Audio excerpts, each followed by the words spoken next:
Bonjour à tous, re-bienvenue sur la chaîne Passion Scrabble. Aujourd'hui, Passion Scrabble reçoit Thomas Poutier. Thomas est ce qu'on peut appeler un joueur de Scrabble classique. Bien qu'il joue par moments au Scrabble Duplicate, Thomas est bien plus passionné par la formule classique, formule d'ailleurs dans laquelle il a pris part à plusieurs compétitions au cours de sa carrière de Scrabbler. Thomas vient tout fraîchement de se classer premier au Tour de France L'Aile et Rose du 29 septembre dernier. Parmi ses meilleures performances figure également une première place à la Coupe du Lac de Bourges à Aix-les-Bains en 2023, une deuxième place au tournoi de Paris en avril 2024, une quatrième place au tournoi de Courbevoie en septembre 2024. Thomas est aussi joueur occasionnel de duplicate. Oui, quand il y a des tournois de duplicate, Thomas également se prête à l'exercice. D'ailleurs, il est actuellement série 2B et s'est classé 9e à l'Open de Villebourbon au dernier championnat du monde Montauban 2024. C'est Thomas qui est aujourd'hui notre invité, avec qui nous allons un peu discuter. Ça va être le premier invité qui est un peu plus orienté classique que duplicate. Ça va être l'occasion justement de découvrir un peu plus cette fonctionnalité du jeu. Il va nous en parler, il va surtout nous expliquer pourquoi il préfère le classique au duplicate. Bonjour et bienvenue à toi Thomas. Salut Bakar. Merci pour l'intro qui fait plaisir et merci de me recevoir sur ta chaîne Passion Scrabble. Alors très bien, la première question qu'on va avoir envie de te poser, un peu que celle qu'on pose à tout le monde, c'est que tu reviennes un peu sur la genèse en fait du Scrabble avec toi. Mais avant ça, j'ai cru comprendre que Thomas est un enseignant, c'est-à-dire que tu es professeur, tu vas nous en parler. Mais j'ai aussi vu que Thomas est un champion de France, champion des grandes écoles de concours d'éloquence. Reviens un peu sur ces différents épisodes-là et explique-nous comment ça t'a mené un peu au Scrabble. J'ai fait pas mal de concours d'éloquence, je vais commencer par ça, quand j'étais étudiant, parce que j'aime beaucoup écrire, et la première fois que j'ai pris la parole devant les gens, j'ai trouvé un autre plaisir que celui du lecteur qui te lit, mais qui en fait ne te lit jamais exactement au moment où tu écris. Forcément, quand t'es lecteur, il y a toujours un temps de décalage entre le moment où le texte est écrit et le moment où la personne qui te lit le lit. Alors que quand tu parles, il y a une immédiateté, une spontanéité, donc une adrénaline qui n'existe pas à l'écrit. Euh, et puis, donc, pour faire le lien avec le Scrabble, tout ça, c'est une question de défi. J'ai pas mal de passion, le Scrabble en fait partie, et j'ai toujours eu l'idée de me dire, je vais essayer de pousser ces passions au maximum. Euh, Comment j'ai commencé à jouer au Scrabble? En fait, mon père avait un petit carnet dans lequel il notait les scores des parties qu'il faisait avec ma belle-mère. Et je devais avoir 4-5 ans quand j'ai vu ce carnet la première fois. Et en fait, entre mes 4 ans et mes 7 ans, j'étais complètement fasciné par ce carnet. C'était même pas le jeu en fait, c'était juste le petit carnet. Et tu sais ce qu'il faisait mon père? Je sais pas s'il y a d'autres personnes qui vont voir cette vidéo et se dire bah il faisait pareil. Il mettait des petites étoiles quand il y avait un Scrabble. C'est-à-dire qu'en fait, quand tu scrablais, sur un coup, tu scrablais, attention, hein, si tu fais 80 points sur un pivot, une lettre chère, il n'y a pas Hmm. d'étoile. Mais quand tu scrabes, t'as ton étoile. Et donc moi, ma passion, c'était, enfin, mon fantasme, c'était un jour d'avoir mon score dans ce petit carnet et évidemment d'avoir ma première étoile. Donc voilà un peu comment j'ai eu envie de jouer. Et ensuite, avec mon père, entre mes 7 ans et 18 ans, j'ai joué pendant 11 ans avec lui quasiment 4 à 5 fois par semaine au classique. Sauf que on n'apprenait jamais de nouveaux mots. On savait même pas qu'il y avait un officiel du Scrabble. Donc ça Mhm. explique pourquoi est-ce que à 18 ans, j'ai commencé à me licencier, j'ai commencé la compétition, j'ai beaucoup subi, j'ai beaucoup souffert parce que bah, très peu de vocabulaire engrangé. En revanche, j'avais déjà une passion très forte pour le jeu. Et enfin, on va parler rapidement de l'enseignement. J'ai toujours eu un côté un peu foufou. J'ai toujours adoré. J'ai toujours été très curieux. Et, euh, et en fait, j'ai été très déçu par l'enseignement tel qu'il est fait en France au collège et au lycée. J'en ai un peu souffert, on peut dire ça, sans faire trop d'exagération. Et en fait, quand je n'aime pas comment quelque chose est fait, mais vraiment à un point où ça m'agace, j'ai envie de voir comment est-ce que moi je le ferais et est-ce que je réussirais mieux. De le Parfois changer je me un dis, peu. c'est bien beau comme ça d'être très crâneur, de beaucoup parler, mais il faut aussi après soi-même se confronter à la difficulté. Et donc bah, c'est ce que j'essaye de faire depuis maintenant. C'est ma deuxième rentrée, tu vois là. Donc c'est tout frais et je m'éclate. J'imagine là-dessus, sur le dernier point que tu viens d'évoquer, que tes élèves que vont beaucoup subir sur toute la partie vocabulaire, conjugaison, grammaire. Là-dessus, il faut pas qu'ils il faut pas qu'ils badinent en réalité. Non, non, bah en fait, en plus, ils ont pas de chance parce que j'ai des facilités naturelles en conjugaison, en grammaire. Donc moi, Ah, je ne faisais jamais de fautes. Donc parfois, quand ils font des fautes qui sont énormes, il me faut un petit temps. Euh, Comme j'en faisais pas, si tu veux, j'ai oui. pas la position de celui qui comprend pourquoi ils font la faute. Donc Mhm. parfois, c'est un peu plus dur pour moi dans les petites classes parce que je dois justement faire un effort d'imagination. Heureusement, j'ai ma sœur qui est dyslexique, donc ça me Mhm. permet de remettre un petit peu l'église au milieu du village. Mais oui, clairement, Oui. on fait du français, mais on doit s'amuser, mais on doit aussi travailler, ça c'est sûr. Tu as parlé de 4 à 11 ans. Est-ce que justement cette période-là t'a plutôt façonné le fait que tu aies commencé à t'intéresser au Scrabble avec ton père? Est-ce que ça a façonné jusqu'à influencer pour le coup ta grammaire, ta conjugaison, bah, ton vocabulaire, ta façon d'écrire, découvrir les mots, etc. Est-ce que ça joue? Le fait de jouer au Scrabble très tôt, est-ce que ça peut jouer sur la façon bah, d'appréhender le français, la grammaire, la conjugaison à l'école? Je vais être honnête, j'ai regardé les publications de Lionel Alagna et de Alexis Alagna, je pense que tu as entendu parler, et Mhm. aussi évidemment de King Josaphat, pour voir au Cameroun ce qui s'était passé quand ils avaient été faire des cours de Scrabble dans les écoles. Et c'est Mhm. un sujet qui m'intéresse beaucoup. Après, je pense que me concernant, ça n'a pas changé grand-chose. Parce que comme je te le dis, en fait, naturellement, j'ai su Mhm. lire très tôt, je faisais quasiment pas de fautes d'orthographe, donc de fait, Mhm. c'est très compliqué d'évaluer quel rôle a eu le Scrabble. Je suis pas sûr que je sois un bon exemple. Mais par contre, je crois totalement que ça puisse être une super idée. Moi-même, j'aimerais bien le faire un jour avec les sixièmes, tu vois, cette année. Donc j'y ai pensé. Ouais. Mais je pense pas être représentatif. Et donc, du coup, si on se projette un peu plus, là, on va continuer, hein, tu es entre 4 et 11 ans, tu nous as expliqué. Et tu nous as dit, en fait, qu'à 18 ans, tu as un peu commencé à te mettre dans le Scrabble, entre guillemets, on va dire professionnel, hein, à prendre une licence, etc. Comment est-ce que ça s'est... En fait, quel a été le choix de se dire, bah tiens, je vais plus me concentrer sur le classique plutôt que sur le duplicate. Pourquoi tu n'as pas fait en fait le saut? J'ai vu pas mal de gens qui faisaient beaucoup de classiques quand ils étaient jeunes, mais une fois qu'ils ont découvert le duplicate, ils ont un tout petit peu commencé à délaisser le classique et à se mettre sur le duplicate. Mais toi, ça n'a pas été le cas. Pourquoi?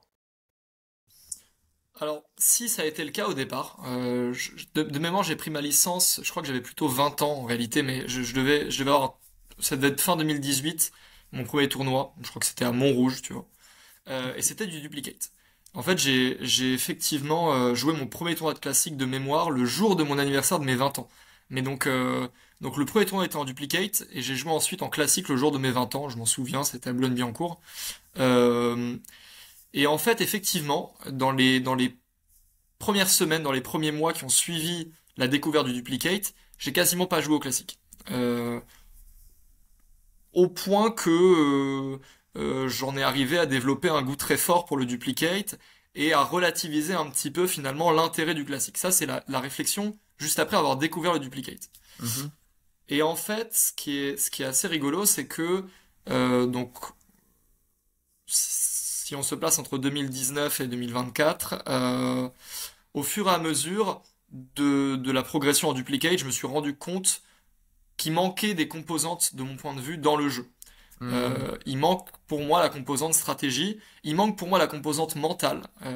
C'est un aspect que je trouve primordial en classique, qui existe aussi en duplicate, mais, euh, mais qui est d'une nature très différente. En duplicate, tu joues contre toi-même, en classique, pardon, tu joues contre l'autre.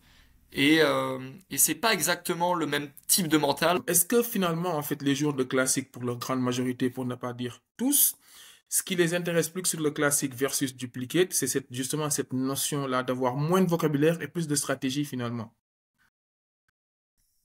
Euh, Bah, je suis pas tellement d'accord avec cette version parce que je pense que il faut avoir encore plus peut-être enfin, tout autant de vocabulaire pour jouer au classique qu'au duplicate. Ah bon? Un joueur de classique qui a pas un bon vocabulaire, alors bien sûr que tu peux jouer, tu vois, le tournoi dont tu parlais à l'île et Roses, le dernier que j'ai fait. Si tu regardes le plateau, euh, tu dois avoir des anciennes premières séries, mais je pense pas que tu es actuellement mieux que deuxième série en duplicate, hein. Euh, Maintenant, Vichy, le tournoi du Grand Chelem, Mhm, qui est le tournoi que j'ai fait non pas dimanche dernier, mais la semaine encore avant, là c'est mhm. l'inverse. T'as un plateau, t'as 22 joueurs, t'as 8 séries de Joker, 6 séries A, mais qui sont des très bonnes séries A, et t'as la moitié du plateau qui est un A en duplicate, tu vois. Et en fait, c'est ces tournois-là que t'as envie de jouer, c'est ces tournois-là. Bien sûr que tous les tournois, tu as envie de les gagner, t'as envie de gagner toutes tes parties, mais à un moment donné, euh, si t'as pas un vocabulaire très étoffé, tu vas être bloqué aussi en classique, tout autant qu'en duplicate. Et j'ai envie de même te dire que j'ai l'impression qu'en duplicate, j'ai réussi des tournois alors que j'ai un vocabulaire qui est très limité. Là où Mhm. en classique, avec la pression, du temps, du fait de compter toutes les lettres, d'avoir ton adversaire qui te met la pression parce qu'il fait des ouvertures qu'il faut que tu fermes, ou parce que justement, il ferme des places et il t'oblige à réfléchir à des ouvertures qui sont intelligentes et pas trop faciles à fermer tout de suite. Tout ça crée un stress qui fait que si t'es pas méga sûr de ton vocabulaire en classique, euh, tu vas pas être très très bien dans la compétition.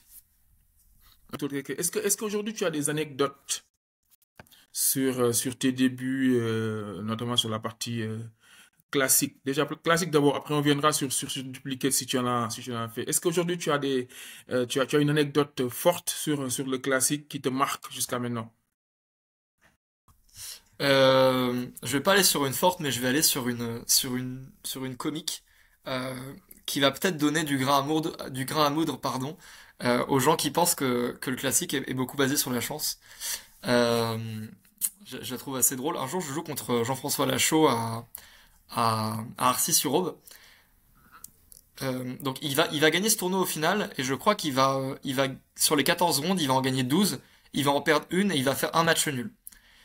Et il commence le tournoi, il fait un match nul, et on se joue dans la deuxième ronde en poule. Et, euh, et c'est Jean-François Lachaud, et en fait c'est la première fois que je le joue, je Mm. suis pétrifié de trop ici. Oui. Mais vraiment pétrifié, c'est-à-dire que j'ai les mains qui tremblent. Et donc je commence par lui jouer, alors que j'ai mes 10 000 scraps, tu vois. En triple, je lui joue un larcineur, tu vois. Parce que, non, un purineur, ou un larcineur, je sais plus. En tout cas, qui vient des visiteurs, tu vois. Dans le film Les Visiteurs, t'as Prosper Oui. le Purineur, qui est Oui. le frère de Jacouille. Et je joue Oui. ça, et donc, ce que j'adore avec Lachaud, c'est que Lachaud, il te dit jamais, c'est pas bon. Il te dit, J'ai il un arrête la doute. pendule et il te dit, J'ai un ça doute. ne me dit rien. Et, Ouais. et Il m'a tu fait sais la que c'est même zéro, chose. quoi. Il m'a Et fait la même donc, bah, chose. le match continue, je scrape le coup d'après parce qu'effectivement, j'ai 10 000 scraps, tu vois. Et en fait, en triple, j'ai une place béante, je n'ai que des tirages à scrap quasiment sur tous mes coups, et je joue le verbe fruiter. Et tu vois, sans arrière-pensée, je me dis, bah ouais, on défruite, on fruite, quel problème, tu vois. Et il recommence. Et il me dit, ça me dit rien, tu vois. On va vérifier. C'est repas bon, évidemment, tu vois. Il prend cette place, en plus il fait 64 points en pivot et tout.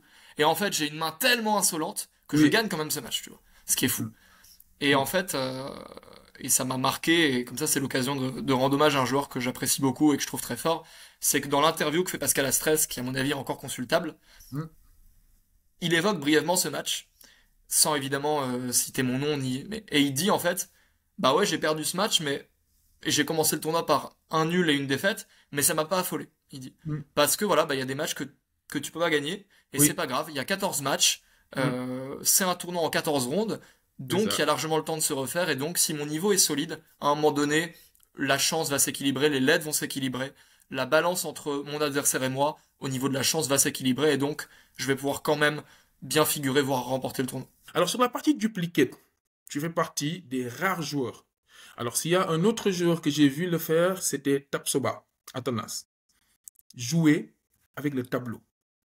Lui, il l'a fait parce que je pense qu'il n'avait pas trop le choix. OK?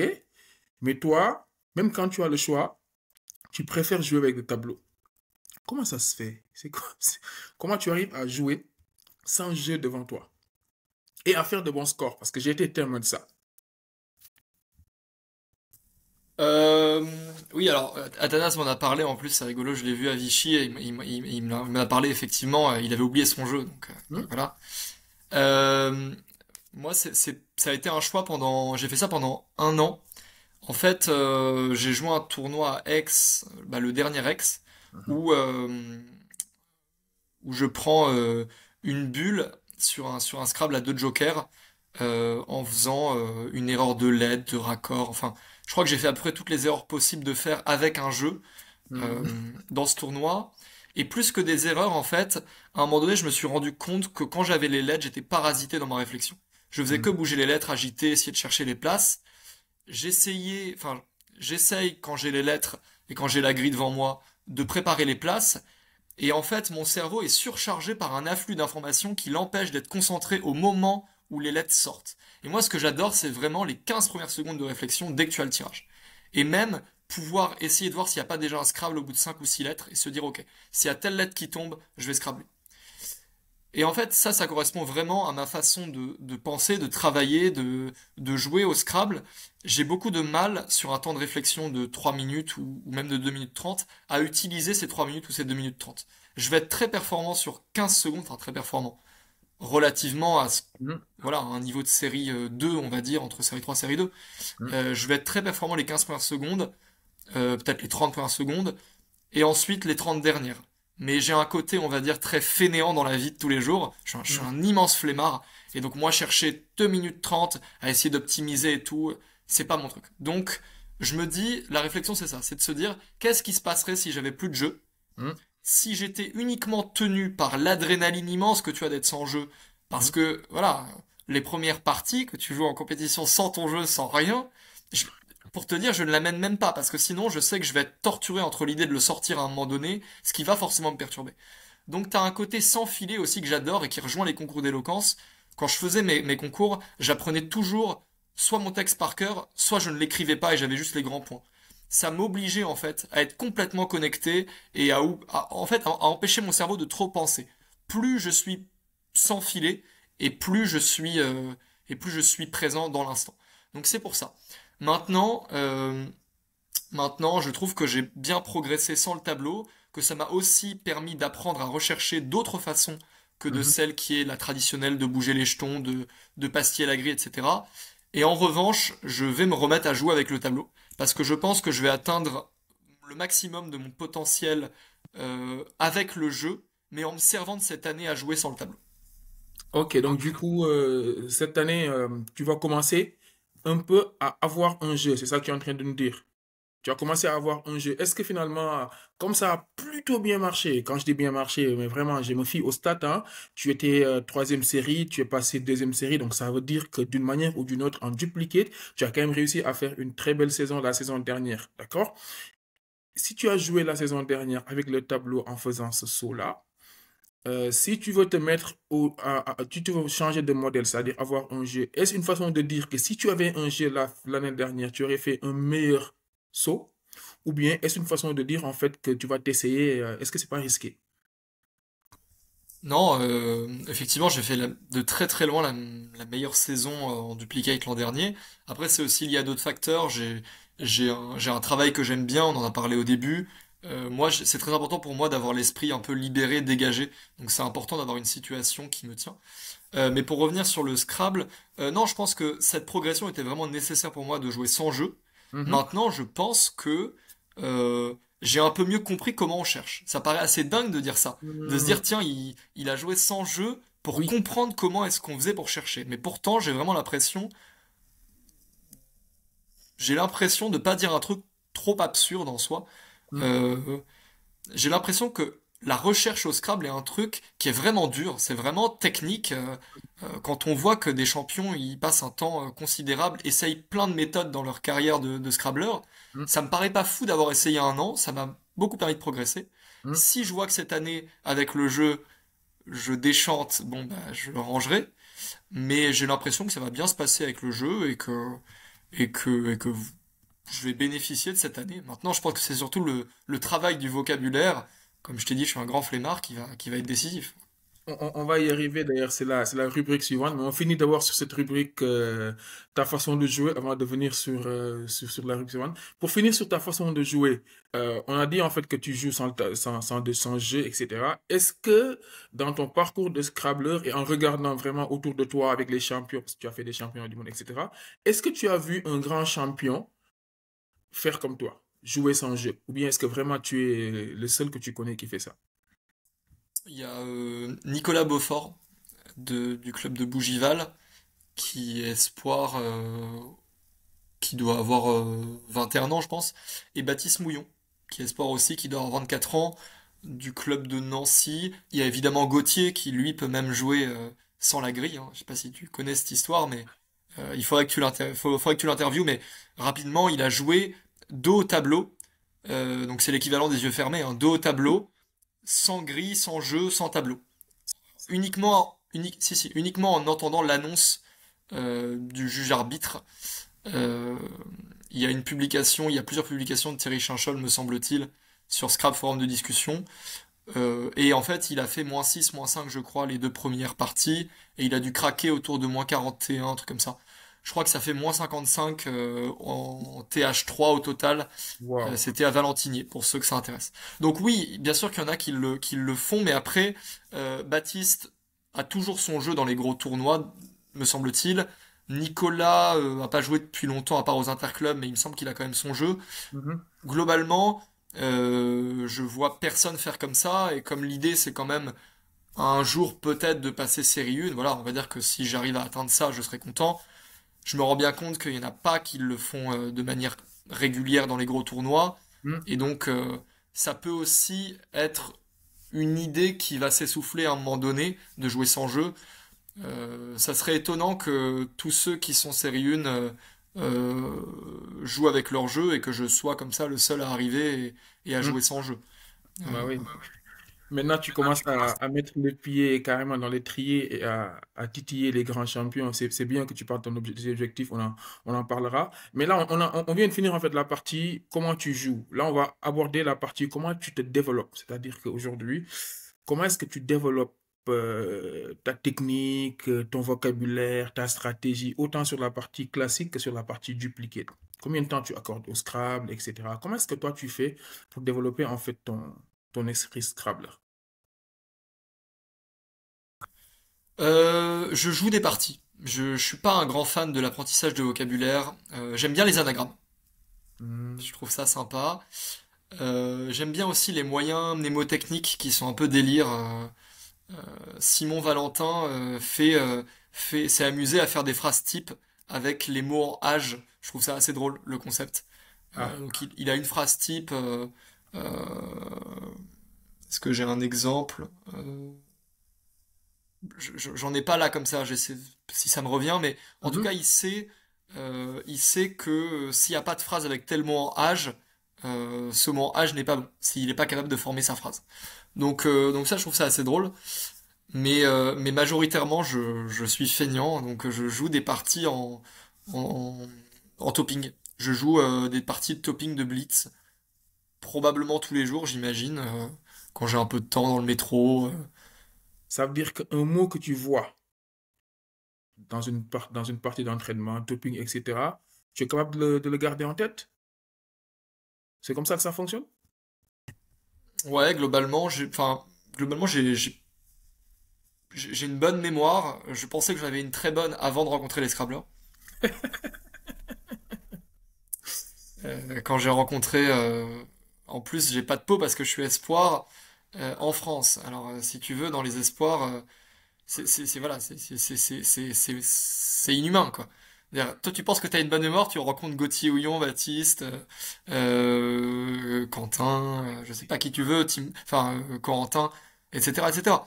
Et en fait, tu te rends compte que t'as juste une mémoire qui est peut-être bonne par rapport à la population, mais que voilà. Mais oui, globalement, ça marche comme ça. Quand je vois un mot, j'essaye de m'en souvenir. J'aime bien les définitions. J'aime bien retenir les mots par les définitions. C'est peut-être mon côté prof de français, je sais pas, mais enfin, ça m'intéresse de savoir ce que ça veut dire. D'ailleurs, j'ai une autre anecdote. Je sais que ça n'a rien à voir avec ta question, mais je te la mets comme ça. Je suis au voyage d'intégration. Je suis au voyage d'intégration des secondes en début d'année. On est dans le car et le car est complètement bouché, enfin est bloqué dans les bouchons, quoi. Et donc j'ouvre une partie de topping sur mon ordi et j'ai la directrice du lycée à côté, le prof de maths et puis la prof d'SVT. Et en fait, il me regarde jouer. C'est la partie enfant du jour hein, du pli-jeu, quoi, de la Fédération française. Mhm. Et là, ça devient un sketch. T'as Wakf qui tombe, t'as Chi, t'as que des mots, si tu veux, qui ne veulent rien dire en français, quoi. T'as Wi-Fi qui tombe, et eux, ils sont là en mode, quoi? Mais ça n'aide pas du tout pour le français, ton truc. Là, je me suis fait mes charrier, enfin bref. Donc ouais, Ah j'aime bien oui, savoir ce que veulent dire les mots, oui. mais je suis pas sûr que le Scrabble, euh, à part si tu prépares les parties vraiment, et pour la conjugaison évidemment, mais pour ce qui est du vocabulaire, pour ce qui est des noms communs, pour ce qui est du vocabulaire courant, attention, hein, le vocabulaire du Scrabble est très différent de la langue française. On a également fait une interview avec Alexis Alagna, que tu évoquais un peu plus tôt. On a fait un numéro avec lui, et à la question, en fait, de comment est-ce qu'il développe, etc., Alexis nous a expliqué, en fait, que lui, il fait des listes, que depuis ses 11 ans, etc., qu'il a toujours fait des listes, etc., il a sa façon à lui, etc., et c'est grâce à ça, justement, entre autres, qu'il s'est propulsé, etc. J'ai aussi échangé avec Marc Tarsila, que je connais très bien, qui aussi a été un champion du monde de Scrabble, etc., et c'est pareil, hein, ils font tous des listes, ils ont une méthode, etc. Toi, est-ce que c'est pas ambitieux maintenant de vouloir devenir premier série en n'ayant pas une technique d'apprentissage des mots? Parce que finalement, faire que des parties de topping, etc., c'est pas négligeable, hein, mais est-ce que ça ne te cantonne pas à un niveau 2 pendant une longue période, quoi? Si, si, bien sûr que il va falloir que je passe par là. C'est, j'allais dire, c'est presque obligatoire parce que je connais des séries 1 qui n'ont jamais fait de liste. Mais bon, c'est des exceptions. Hmm, Oui, bien sûr. Après, comme je te dis, en ce moment, je bosse beaucoup pour les cours. J'ai un gros plaisir à jouer au classique, plus les projets, plus des projets aussi perso. Donc, j'ai pas trop envie de faire des listes en ce moment. Euh, et en même temps, il y a Aix qui approche. J'ai envie de réussir Aix parce qu'il y a les championnats du monde espoir et que il y a le championnat de France Espoir, pardon, à Aix, le dernier week-end, hmm. et que ça peut être qualificatif pour Trois-Rivières. Il me reste combien de temps là? On est le 1er octobre. Bon, c'est jouable, non? Bien sûr Qu'est-ce que que c'est t'en jouable. penses? C'est Bien faisable. sûr. Bon, bah, Mais peut-être que toi, tu me donneras des listes. Mais j'ai beaucoup de gens autour de moi qui font des listes, hein, bien sûr. Et en fait, ils font des listes qui sont démentes, quoi. Les listes font tellement de mots. Je me dis, ah, mais comment je vais avoir le temps de faire ça? Heureusement, il y a une appli qui s'appelle Desmobile, développé par David Jalbert, que c'est ça, j'utilise pas mal, c'est ça. et aussi Desmobile pour faire des listes, et Elimo de Sylvain Raveau pour s'entraîner avec les tirages, quoi. C'est ça, Je- c'est ça. Moi, honnêtement, pour ma part, hein, comme pareil, hein, je suis arrivé au Scrabble Duplicate très très tard, donc j'ai un gap énorme à rattraper. Donc tout ce qui est ODS 1 jusqu'à ODS 7, c'est des choses en fait qui sont très très nouvelles pour moi. Mais moi, je fais pas de liste en fait. Dans le sens de liste, par contre, je fais tourner à peu près 1000 mots par semaine grâce à des mobiles. Et ça, c'est une façon quand même entre guillemets, de se lister, hein. Donc, du coup, moi, je fais tourner à peu près 1000 voire 2000 mots par semaine, quoi. Mais je les apprends pas parce que je suis pas aussi jeune que ça, donc j'ai plus la mémoire de mes 20 ans. Mais voilà, je travaille de façon visuelle. Donc, comme disait Alexis quand on discutait, etc., il dit en fait, généralement, les premières séries, les champions, c'est pas qu'ils connaissent tous les mots, c'est qu'ils reconnaissent les tirages. Et ça, c'est vrai. Tu as l'habitude de voir un tirage, que ce soit comme toi tu fais dans les toppings, que ce soit dans les compétitions, que ce soit sur tes listes. Tu vois le tirage, tu te dis que ça, je le reconnais. Il y a forcément en fait quelque chose sur ce tirage-là. Et ça, c'est une façon justement en fait de se rappeler que c'était quelque part à l'intérieur de ton cerveau et ça te permet en fait de revenir. Mais bon, je pense que tu as encore le temps. Et justement, en fait, comme tu parlais de projets, effectivement, toi, tu es très, très occupé, comme la plupart, en fait, des Scrabblers aujourd'hui. Comment est-ce que tu aménages ton temps? Tu me dis que tu fais les 5 parties par jour, mais bon, tu sais, les 5 parties par jour en 30 minutes, c'est plié, quoi. C'est pas vraiment, en fait, un temps que je considère comme étant un temps. euh, euh, voilà. Comment est-ce que toi, quelle proportion de ta journée ou de ta semaine, en fait, le Scrabble occupe-t-il? Sans les week-ends, hein, parce que souvent les week-ends, c'est les moments de tournoi, etc. Mais du lundi au vendredi, par exemple, quelle proportion de tes journées le Scrabble occupe-t-il? Mais parce que toi, t'es un super topper, Boubacar. Moi, pour que je tope une partie du jour, faut qu'il y ait un miracle. Donc oui, moi ça me prend. Je joue pas les 5 parties du jour. Moi je fais 5 parties en blitz en topping. Si je jouais les parties du jour, je dépenserais probablement 2h30 de mon temps, quoi. Donc c'est pas possible. Mais j'ai pas ce niveau-là. Mais comment j'organise en fait, je l'organise pas. Mais parce que j'organise ma semaine au fur et à mesure en fait. Mais dans tout si tu veux. Tu vois, en ce moment, je me suis remis à écrire. Il y a une époque où j'écrivais pas mal de. Bah, j'écris du théâtre, de la fiction, et donc. Mais pareil, quand je bosse mes cours, quand je prépare les cours, je suis quelqu'un d'assez instinctif dans la préparation, dans l'organisation des choses. Euh, Ce qui est probablement un autre mot pour branleur, mais je préfère instinctif. Euh, je- et donc plus sérieusement, je sais que j'ai une quantité de choses à faire dans la semaine. Je sais par exemple que je veux jouer à peu près 2 ou 3 parties dans la journée de topping de blitz parce que ça me maintient en forme. Après, quand est-ce que je les joue, ça dépend. Est-ce que par exemple je peux m'autoriser à en jouer plutôt 6 ou 7 que 2 ou 3? Bien sûr. Est-ce qu'il y a un jour où je vais pas jouer du tout parce qu'il y a d'autres choses en priorité dans la journée? Oui. Et est-ce que je vais faire tourner des mobiles 4 heures de suite un jour parce que je sais pas, j'arrive pas à dormir ou alors au contraire, je découvre que j'adore cette liste ou voilà. Bah bien sûr. Donc en fait, je suis extrêmement flexible sur le temps. Ce qui est sûr, c'est que tu vois par exemple pendant les vacances, j'ai joué tous les jours en topping. Ça c'est sûr. Un truc que j'avais pas fait depuis longtemps et j'en vois les fruits. Quand je suis revenu jouer là depuis le début de la saison, j'ai pas fait de duplicate encore, mais j'ai fait du classique et puis un peu de duplicate en club quand même. Je sens que le fait d'avoir joué en topping tous les jours m'a énormément servi. Mhm. Tu parles des tirages qu'on reconnaît. Euh, je reconnais pas les tirages avec les lettres dans l'ordre, mais par contre, je suis capable de reconnaître tel tirage dans telle partie qui est sorti, Mhm. ou tel tirage voisin à une lettre près, et qu'est-ce que ça donnera en appui, etc. Euh, Et j'ai donc, du coup, conscience que je suis pas la bonne personne pour répondre à cette question, mais une question en fait sur, sur ton passage jusqu'ici. Quelle est ta meilleure, on va dire, je parle pas de performance parce qu'on a un peu listé un peu ton parcours en termes on va dire de CV Scrabble jusqu'ici. Mais aujourd'hui, en fait, sur tous les tournois, les compétitions que tu as fait, quel a été en fait ton meilleur moment, entre guillemets, et ton pire moment?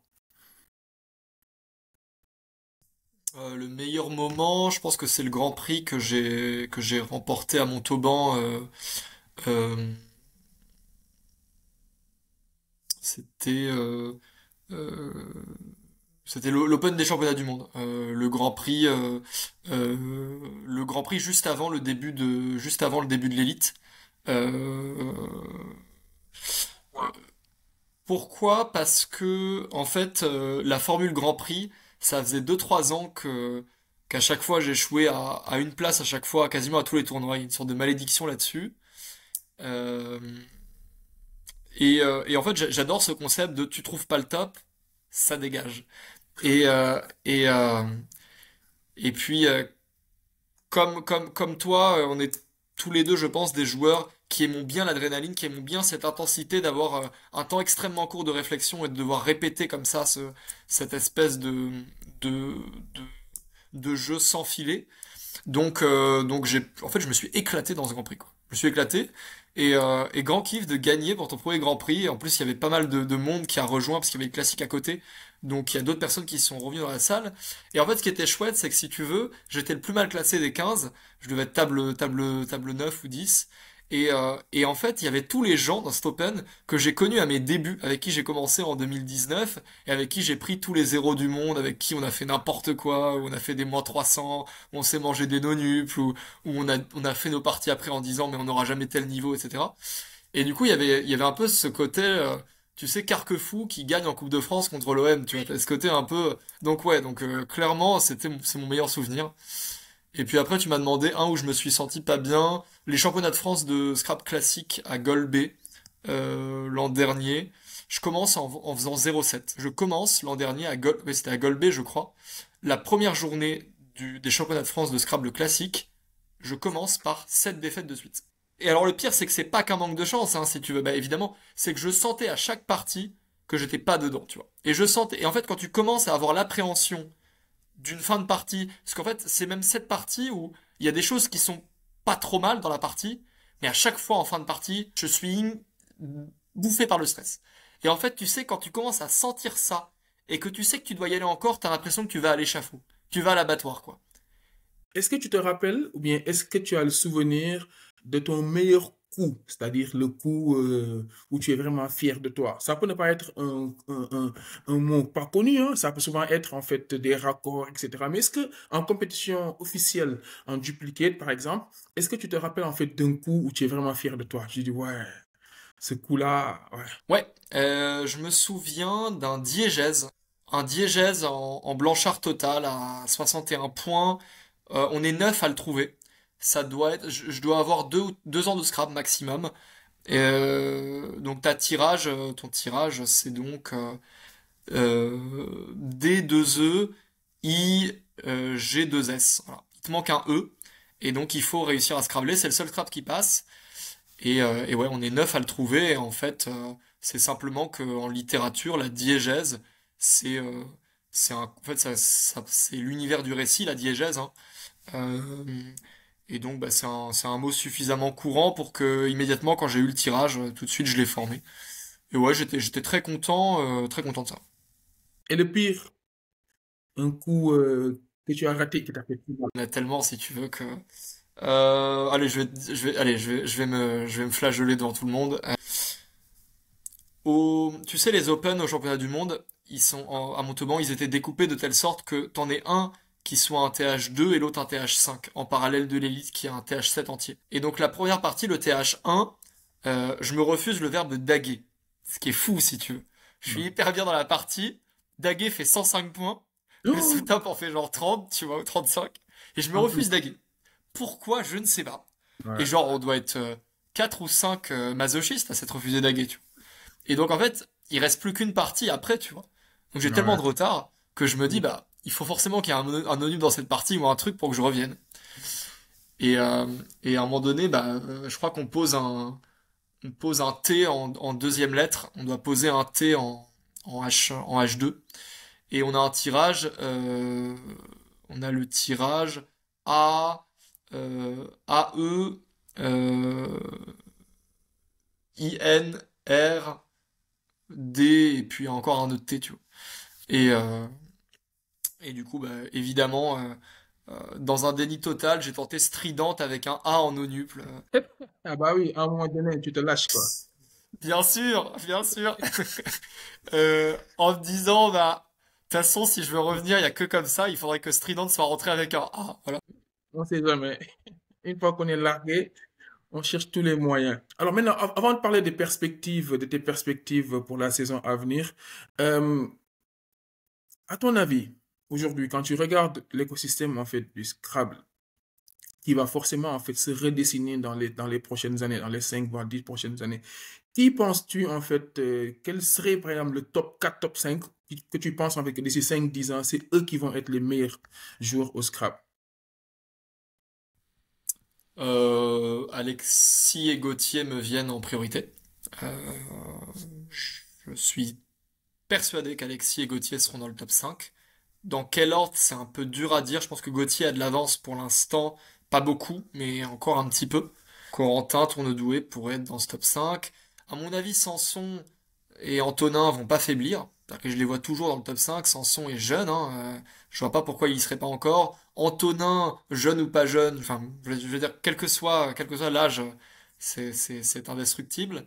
Toi, quel est, par exemple, on va dire, le domaine sur les mots, hein, parce que sur les mots, on peut les diviser en typologies, hein, les lettres chères, les secs, etc.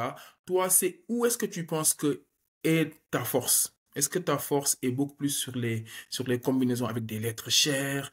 Est-ce que ta force est beaucoup plus sur des mots, on va dire, comme diésèse, hein, sur des mots de littérature, etc., des mots de thème, etc., ou bien c'est sur les sept secs? Où est-ce que tu trouves ta force? Euh, bon, c'est un peu narcissique de devoir dire quelle est sa force, mais pour l'exercice, je pense que c'est dans la construction. Je pense que j'ai une bonne vision. le vocabulaire est mon défaut parce que j'en manque beaucoup, mais j'ai une bonne vision.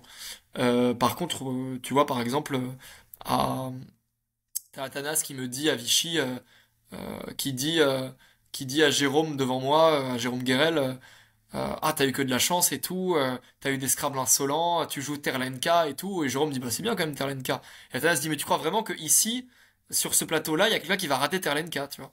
Et moi je lui dis, mais c'est écrit comment Terlenka? Ah oui, Et Athanas me regarde et il est bouche bée, il me dit, bah Thomas, alterne plus K. En fait, je connais pas, tu vois. Donc, ouais. euh, donc c'est sûr que maintenant, si Terlenka tombe, je vais l'aller voir tout de suite, tu vois. Alors, dernière partie, perspective. Tu as déjà commencé à en parler un peu en disant que tu vas participer à Aix parce que c'est qualificatif à Trois-Rivières, etc. Qu'est-ce que toi, tu as en termes de perspective sur cette saison-là? Vraiment, quels sont les objectifs que tu te fixes? Euh, J'aimerais bien me qualifier en duplicate pour les championnats du monde. Donc, juste rentrer dans la liste, ça me va. Juste une petite place, même dans la soute, je prends. C'est une expérience à vivre. Parce que à Bulle, mais je m'étais éclaté. Vraiment, je pense que c'est peut-être mon meilleur séjour Scrablesque, c'était à Bulle, en Suisse.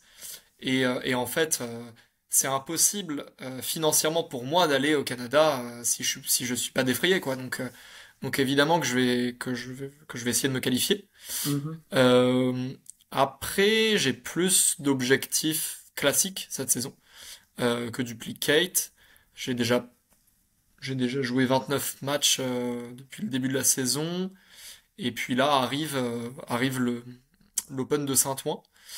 Euh, pour l'instant, j'ai pas de référence dans un gros tournoi.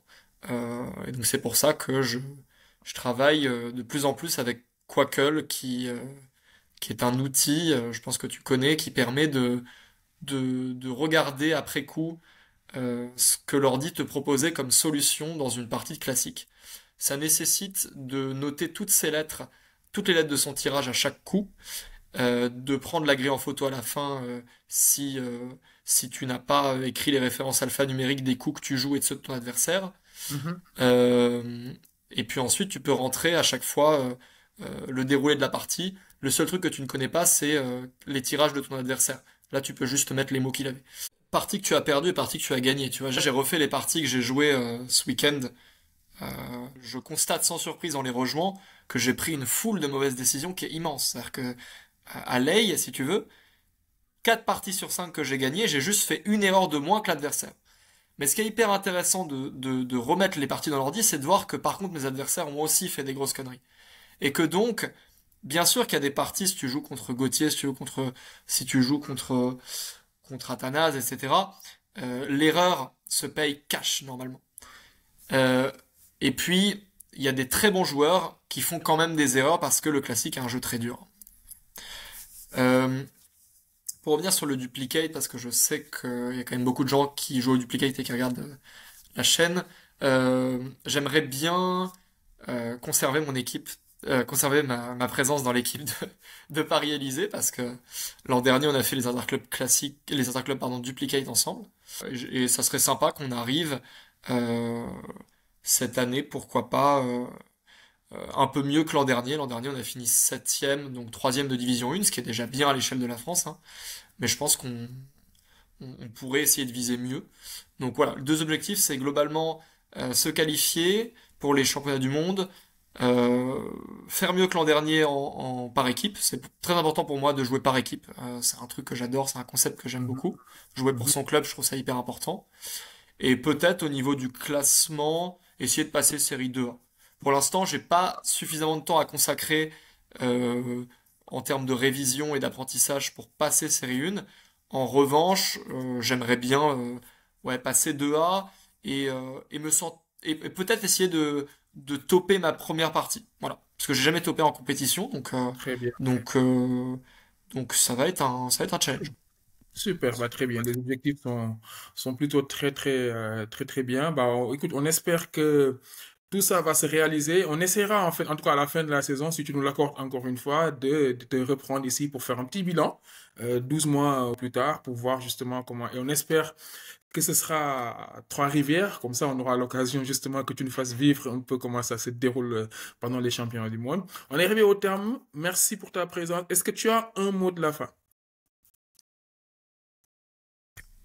Que les personnes qui ont regardé cette vidéo jouent au duplicate et au classique et que voilà que le Scrabble se développe et qu'on arrête de penser que c'est un jeu fait pour les grands-mères et pour les EHPAD. Voilà. Merci beaucoup, le message est passé. Merci pour ta disponibilité. Merci d'avoir été sur la chaîne Passion Scrabble. On te souhaite bonne chance pour tes objectifs pour la suite de ta carrière de Scrabble. On espère te voir très rapidement en 2A, puis en première série. Et pourquoi pas, parmi l'élite de chez l'élite, tu as encore le temps, tu es encore jeune et tout est possible. Merci et à très bientôt pour un nouveau numéro. Au revoir.